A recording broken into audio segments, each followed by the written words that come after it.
આમ તો ખલીલ ધનતેજવી સાહેબની ઘણી બધી કવિતાઓ મને ખૂબ જ ગમે છે, પણ આજે મારે તમને એક ખુમારીભરી કવિતા શેર કરવી છે કે જેનો વિચાર મને કિત્સુગી નામની રીલ પર આવેલી કમેન્ટ પરથી આવ્યો હતો.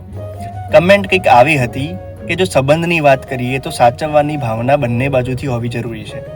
અને મારો એનો રિપ્લાય એવો હતો કે કદાચ એના ઉપર જ એક સુંદર વાક્ય છે કે જરૂર જણાય ત્યારે નમી જઈશું, જો તું એને મારો પ્રેમ સમજે, તારું અભિમાન નહીં. અને ખુમારીભરી કવિતા કંઈક આવી છે કે હું ચહેરો ત્યાં જ છોડીને તને મળવા નહીં આવું, કે દર્પણ તોડી ફોડીને તને મળવા નહીં આવું. ખુમારી તો ખરેખર વારસાગત ટેવ છે મારી, હું મારી આ ટેવ છોડીને તને મળવા નહીં આવું. કહે તો મારું આ માથું મૂકી લાવું હથેળી પર, પરંતુ હાથ જોડીને તને મળવા નહીં આવું. તું દરિયો છે તો મારું નામ ઝાકળ છે એ જાણી લે, નદીની જેમ દોડીને તને મળવા નહીં આવું. ટકોરા દઈશ પણ દરવાજો તારે ખોલવો પડશે, કોઈ દિવાલ તોડીને તને મળવા નહીં આવું. અને આવીશ તો ઉગાડે છોડ હું આવીશ, હું માથાવેર ઓઢીને તને મળવા નહીં આવું.